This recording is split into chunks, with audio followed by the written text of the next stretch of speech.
Hello everyone who is watching the channel. Today, we invite you to follow us out to sea, witnessing one of the largest and most modern fishing activities on the ocean, where giant ships, powerful mechanized machines, and nets hundreds of meters long are silently gathering hundreds of tons of fish every day. On the vast ocean, when dawn breaks, large-capacity fishing boats begin to take position, not hand lines or small nets like in the past, but an entire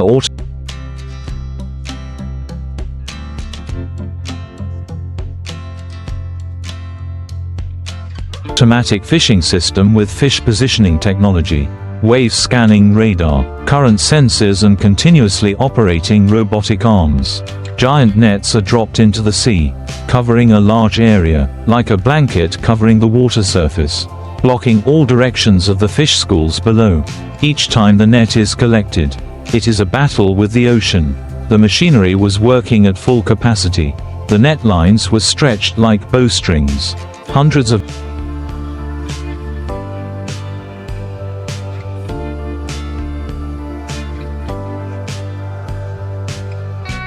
tons of fish of all kinds, herring, mackerel, tuna, were pulled towards the deck, creating a scene not unlike a flood of fish pouring into the hold.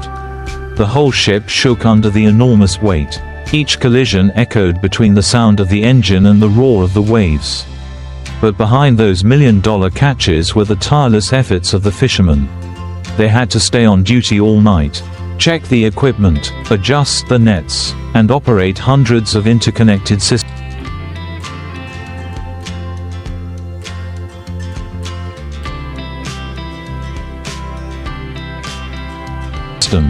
Each time the net was pulled, it took an hour to sort, unload, and freeze, all of which had to be done quickly, extremely quickly, to ensure the fish were always fresh. No one would have thought that in the middle of that vast ocean, there were people willing to live for months away from the mainland, facing gusts of wind, heavy rain, and high waves, just to bring back each catch that filled the deck. They are not just workers, they are warriors at sea.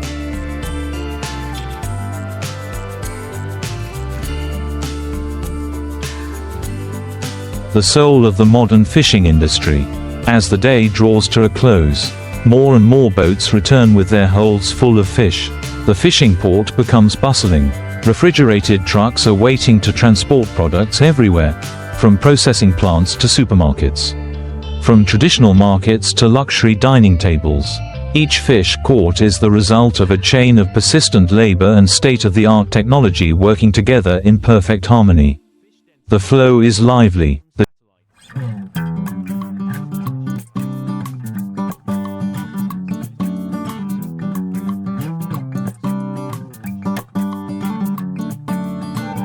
The team of fishermen are waiting, each wearing gloves, protective clothing, holding cutting, opening, and sorting tools. Not a minute is allowed to be wasted, because in this ocean, every second is valuable. A middle-aged man, his face tanned and weathered, is the captain. He has lived his whole life at sea, witnessed prosperous days and empty sea seasons. But now, he believes in the power of machines, believes in the new generation of fishermen.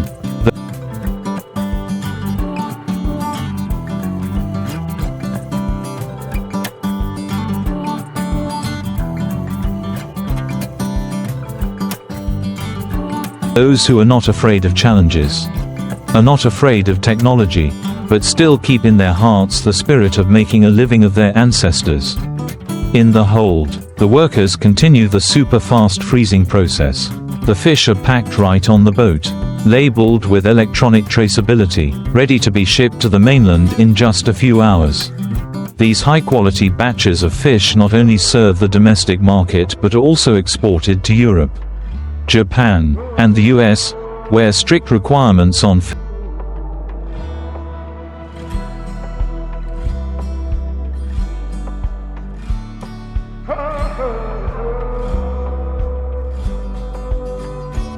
food safety and freshness are required. Each trip lasts 7 to 10 days. The ship can bring back from 500 to 1.00 tons of fish. That number is equivalent to tens of millions of meals.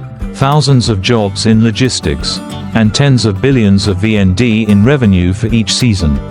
An achievement that is not easy to achieve, but is built with the sweat, tears, and blood of those who drift on the waves.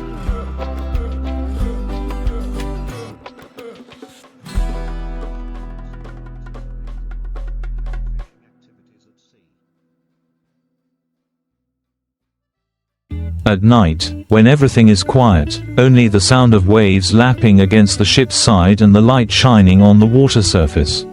People can see the loneliness of the sea profession. Hundreds of nautical miles from shore, there is no phone signal, no text messages, only the sound of the wind and the daily stories of fishermen whispering over a cup of hot tea in the break room.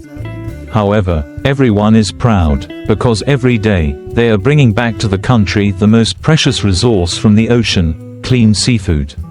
Food that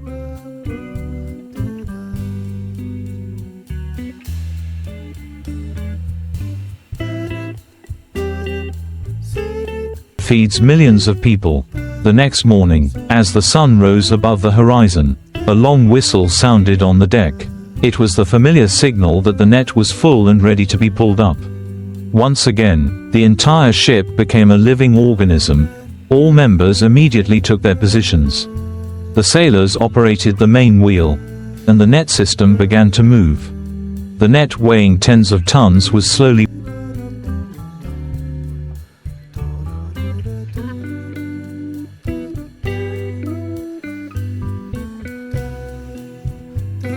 pulled up, the tail of the net protruding from the water, curving like a giant snake, bulging with hundreds of tons of fresh fish trapped inside. The scene before their eyes left everyone stunned. Waves of seawater were pushed to both sides as the fish began to surge onto the deck.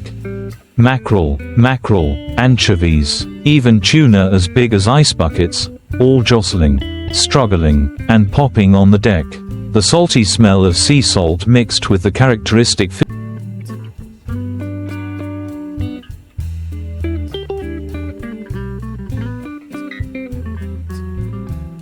fishy smell of fish made the air thick. But for the fishermen, it was the taste of accomplishment. A team leader standing next to the coordination system pointed his hand to signal, "Immediately classify. Freeze high-value fish first." The stevedores, all strong, did not need to say much, relying only on their eyes and experience to work smoothly. Small fish trucks ran along the deck, transporting goods from the fish collection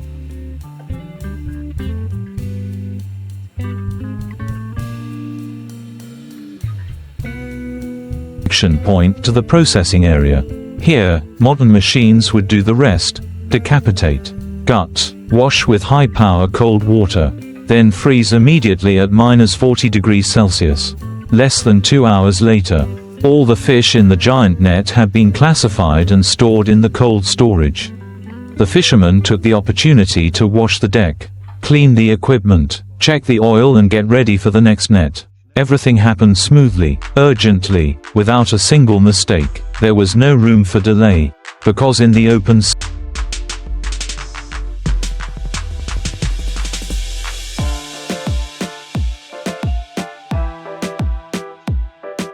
sea, just a few hours late, a storm was enough to make the whole journey dangerous.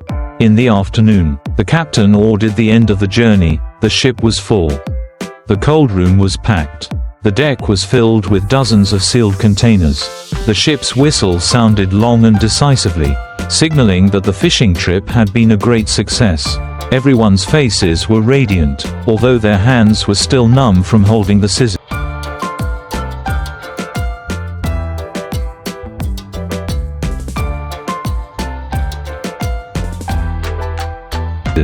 Their backs were sore from carrying, but in their hearts, everyone was satisfied because they knew they had just brought back a part of the priceless resource from the bottom of the ocean. The ship turned around, cutting through the waves towards the mainland. The return journey was no longer so urgent, but it was still necessary to closely monitor the refrigeration system, avoiding any problems that would affect the product. The men rested their arms on the railing, looking out to sea, telling each other stories about their wives and children.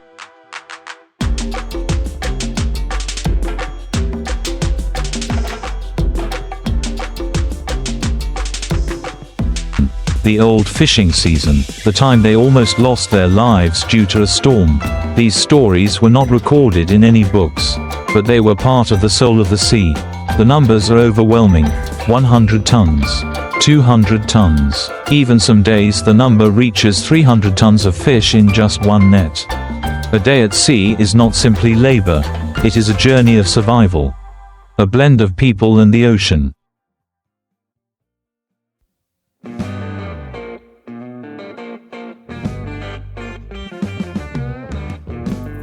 Between modernity and tradition, between machines and the hands of fishermen. And so, each day passes. The ships quietly cut through the waves, cast nets in the vast ocean, and bring back precious products to feed millions of people. A never-ending cycle, full of hardship but also full of pride.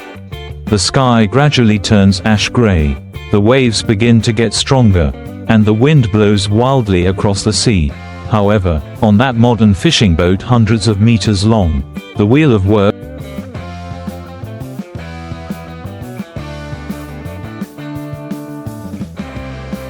has not stopped. When the first net is pulled in, no one is allowed to rest. Immediately, the round, shiny blocks of fish under the high-pressure lights are dumped onto the deck. The atmosphere on the ship becomes bustling, like a mobile factory operating at full capacity in the middle of the ocean.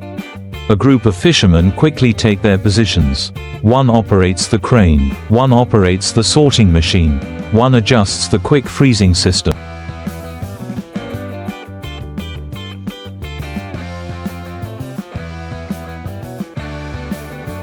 Everything fits together like a sophisticated machine, precise to the minute. Each fish is sorted by size and type, transferred to the conveyor belt and immediately put into the cold storage. On the monitor screen in the control room, every index of temperature, humidity, and processing speed is closely monitored. At the stern of the ship, mechanical engineers are monitoring the net pulling system. A net more than 600 meters long has just been released, quietly sinking into the ocean, thanks to the GPS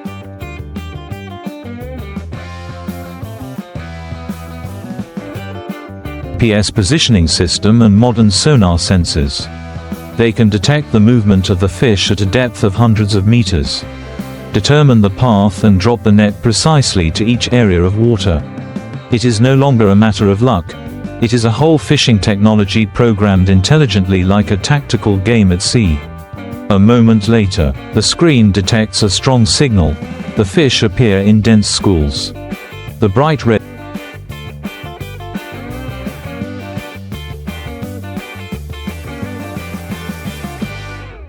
signal covers the seabed and is displayed on the radar. The command to pull the net is issued. The automatic pulling system vibrates. The engine roars in the vast space, making the sea surface gasp. Gradually, the net surface rose, water spraying, and then, fish began to appear, shining silver like living diamonds. Layers of fish were swept up by the net toward the boat. It was a majestic, wild, and powerful sight.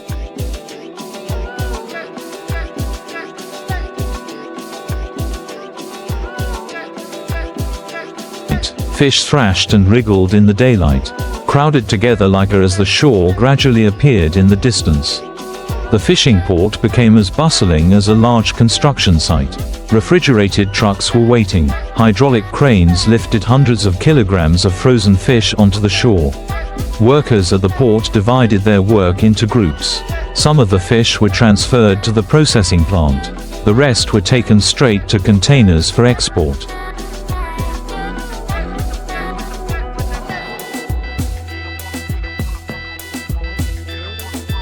Each tray of fish was checked for quality by the naked eye.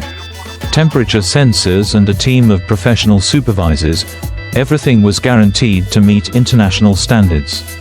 In the factory not far from the port, hundreds of workers were in position. The fish was gently thawed using cold water circulation technology, then cut into pieces, filleted and vacuum packed. Each line worked non-stop, from morning to night. After being packaged, the fish was inspected.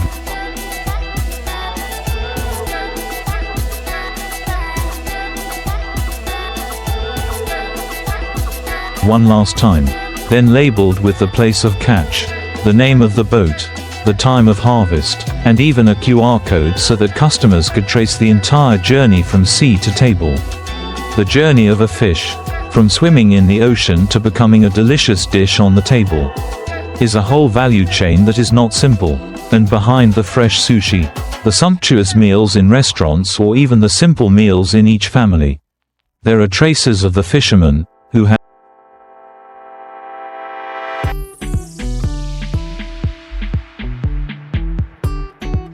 faced the waves, the machines, and the harshness of the sea to bring that precious food source.